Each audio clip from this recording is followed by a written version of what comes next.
Australia produces beef for many markets, both here and around the world. Not all our customers want the same type of beef. In fact, their requirements vary quite markedly. In this video, we aim to show you the target specifications for our main markets and how we evaluate a beef carcass for its market suitability, its yield of saleable meat, and its meat quality. The basic carcass specifications are recorded at the abattoir at slaughter. We use a standard method known as the AusMeat language to describe the carcass. The key factors in market specifications are age, measured by dentition or the number of permanent incisor teeth, sex, whether it is an entire male, steer or female, the weight of the carcass with standard trim, and fat depth in millimetres at the P8 site over the rump. AusMeat language uses these same basic terms to describe live cattle. This allows producers to use carcass feedback information and their live assessment skills to match animals to market requirements, to understand the specifications of the different markets, and to understand how their breeding, feeding and management influence the final carcass specifications.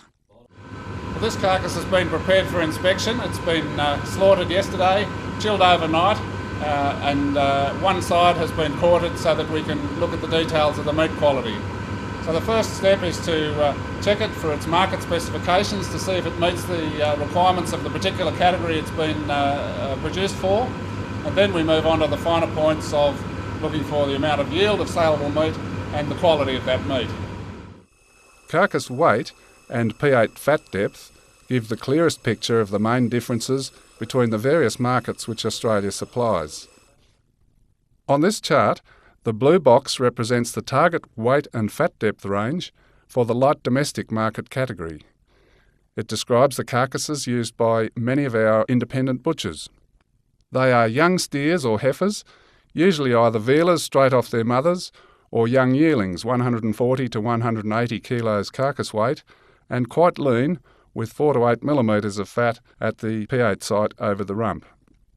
Because they are young, they typically produce carcasses with tender meat, pink meat colour, small cuts of meat and little waste fat. The medium domestic category describes most of the carcasses used by the domestic supermarkets and retail chains. They are also young milk-tooth steers and heifers, ranging from 180 to 240 kilos dressed weight, carrying a little more fat, but still quite lean at 6 to 10 millimetres over the P8 site. These cattle are primarily produced off pasture, but can be finished with grain supplements in the paddock or for a short period in a feedlot before slaughter. As with the light domestic category, their beef is a bright pinkish colour and produces very little waste fat. The heavy domestic category includes carcasses for the food service or catering trade, although individual primal cuts may be sold on a wide range of domestic or export markets. Traditionally, the focus in the domestic market has been on the lighter weight carcasses, but with improved breeding and nutrition, we are now producing some excellent quality young carcasses at much heavier weights. Some innovative retailers are now using the larger carcasses to market new high-quality cuts which have been developed recently by Meat Standards Australia. These three parts of the domestic sector consume about a third of Australia's total production, with the balance going to a wide range of export markets. Our main export categories include a number of table beef markets for older, heavier cattle, mainly steers. Some are grass-finished, but an increasing proportion of our export income is being earned from grain-fed beef going to the developing Asian countries. The European or EU market has been very strong in northern New South Wales and southern Queensland. It requires the table beef cuts from cattle with up to 4 teeth, finished mainly on grass. Japan has been responsible for big changes in the Australian beef industry, encouraging the move from older grass-finished B1 cattle to a higher quality grain-fed B2 and B3 product where marbling is an important requirement. The higher quality B3 end of the export market is becoming quite specialised, and we use specific breeds and longer periods of grain feeding to achieve the meat quality and marbling which are required by Japan, Korea and other emerging Asian markets. Cattle which meet the specifications of one market but have the frame and growth potential to grow onto heavier markets, are also good as feeder cattle. Having versatile cattle can be very handy as markets and seasons change. Let's not forget that our biggest volume export market has for many years been to the United States. This is mainly for manufacturing beef, derived from surplus breeding stock, together with primal cuts and lean trimmings from animals targeted at other markets. Carcasses are not specifically produced for this market, and the main thing determining their value is their lean content. Carcass competitions can play a positive education role in providing feedback, but it's important that the classes are set up with the right specifications to demonstrate the type of carcasses required by the actual markets in their area.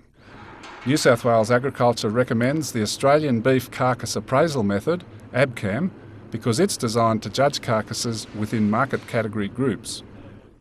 It's important to recognise too that many individual markets have other requirements apart from the basic carcass specifications. For example, the EU market can only be supplied by accredited producers who don't use hormone growth promotants and who have their cattle identified with approved electronic tags. Grain-fed beef for export must be produced in feedlots accredited under the National Feedlot Accreditation Scheme and must be accompanied by the correct delivery documents. There are many other markets, such as organic or branded products, which also have special requirements and additional documentation for eligibility.